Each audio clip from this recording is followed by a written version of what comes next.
ഹരിപ്പാട് തെരുവുനായ ആക്രമണത്തിൽ 6 വയസ്സുകാരിക്ക് ഗുരുതര പരിക്ക്. കരുവാറ്റ സ്വദേശികളായ സുനീഷ് മാളു ദമ്പതികളുടെ മകൾ കൽഹയ്ക്കാണ് പരിക്കേറ്റത്.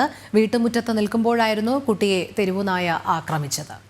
കഴിഞ്ഞ ഞായറാഴ്ച വൈകിട്ട് വീട്ടുമുറ്റത്ത് കളിച്ചുകൊണ്ട് നിൽക്കുമ്പോഴായിരുന്നു കൽഹ എന്ന 6 വയസ്സുകാരിയെ തെരുവുനായ ആക്രമിച്ചത്. പട്ടി ഇവിടുന്ന് വന്ന് എൻ്റെ നേരെ ചാടുമായിരുന്നു. മേത്തോട്ട് ചാടി വീഴുമായിരുന്നു. മാന്തിയിട്ട് അമ്മയും അപ്പനും വന്നപ്പോൾ ഓടുമായിരുന്നു. കണ്ണിൽ മാന്തുമായിരുന്നു. ആക്രമണത്തിൽ കുട്ടിയുടെ വലത് കണ്ണിന് സാരമായി പരിക്കേറ്റു. മുഖമടിച്ചു വീണതോടെ പല്ല് നഷ്ടമായി. ഇതിൻ്റെ നിലവിളി കേട്ട് ഞങ്ങൾ ഓടി ഇറങ്ങി വരുമ്പോൾ പട്ടി കുഞ്ഞിനെ കടിക്കുന്നതായിട്ടാണ് കാണുന്നത്. കുഞ്ഞ് താഴെയും പട്ടി മുകളിലുമായിട്ടാണ് കാണുന്നത്. അപ്പം കുഞ്ഞിൻ്റെ മുഖം മുഴുവനും ബ്ലഡായിരുന്നു. അവിടുന്ന് ഞങ്ങൾ പൊക്കിയെടുത്ത് കുഞ്ഞിൻ്റെ ഒരു പല്ല് നഷ്ടപ്പെട്ടു പോയിട്ടുണ്ട്.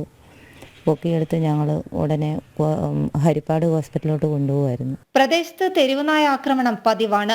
മുതിർന്നവർക്കും വളർത്തുമൃഗങ്ങൾക്കും അടുത്തിടെ തെരുവുനായകളുടെ കടിയേറ്റിരുന്നു. ഇതിനു മുമ്പും ഒരുപാട് പേർക്ക് ഇതുപോലുള്ള അനുഭവങ്ങളൊക്കെ ഉണ്ടായിട്ടുണ്ട്. മൃഗങ്ങളെയൊക്കെ വളർത്തുന്നവരുടെയൊക്കെ ഒരുപാട് നഷ്ടപ്പെട്ടിട്ടുണ്ട്. കുഞ്ഞുങ്ങളെയൊക്കെ ഇട്ട് ഓടിച്ചിട്ടുണ്ട്. കുഞ്ഞുങ്ങളെയൊക്കെ വലിയ മനുഷ്യരെ കടിച്ചിട്ടുണ്ട്. നല്ല ഒത്തിരി തെരുവുനായകളുടെ ശല്യങ്ങളുണ്ട്. കൂട്ടത്തോടാണ് വരുന്നത്. കൂട്ടത്തോടെ വന്ന് നമ്മളെ ഒരു ഭയവും ഇല്ലാതെ നമ്മളെ ആക്രമിക്കുന്നത്. തെരുവുനായ ശല്യത്തിനെതിരെ നാട്ടുകാർ പഞ്ചായത്തിൽ പരാതി നൽകിയിട്ടുണ്ട്.